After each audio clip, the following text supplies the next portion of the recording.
तो देहरादून में सैलाब के बीच बेबसी की तस्वीरें भी आ रही हैं। नदी की तेज बहाव में फंसा शख्स मदद के लिए गुहार लगाता नजर आया है। तो सैलाब के बीच बेबसी की तस्वीरें भी सामने आ रही हैं। नदी का तेज बहाव जिसमें शख्स फंस गया और इस बीच मदद की गुहार ये शख्स लगाता हुआ नजर आए। तस्वीरें जरा आप देखिएगा कैसे बीच नदी में ये शख्स फंसा हुआ है और यहीं पर ये एहसास में कि इसे मदद मिलेगी, यहाँ से इसे निकाला जाएगा।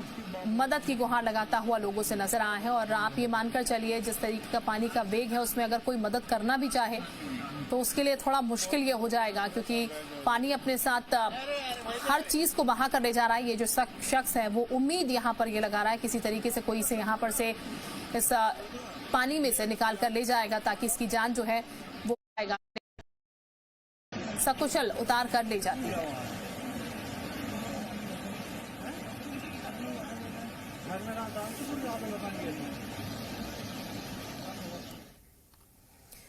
तो देहरादून में सैलाब के बीच बेबसी की तस्वीरें भी आ रही हैं। नदी की तेज बहाव में फंसा शख्स मदद के लिए गुहार लगाता नजर आया है। तो सैलाब के बीच बेबसी की तस्वीरें भी सामने आ रही हैं। नदी का तेज बहाव जिसमें शख्स फंस गया और इस बीच मदद की गुहार ये शख्स लगाता हुआ नजर आए। तस्वीरें जरा आप देखिएगा कैसे बीच नदी में ये शख्स फंसा हुआ है और यहीं पर ये एहसास में कि इसे मदद मिलेगी, यहाँ से इसे निकाला जाएगा।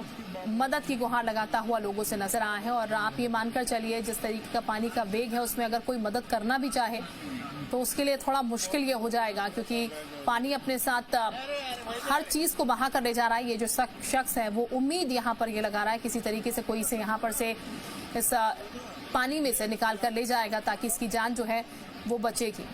तो ये तस्वीरें बेबसी की हैं। ऐसी बहुत सी तस्वीरें हैं जो कि सामने निकल के आ रही हैं, जो कि बेबसी दिखा रही है कि प्रकृति के आगे इंसान कुछ नहीं कर पा रहा, बेबस है।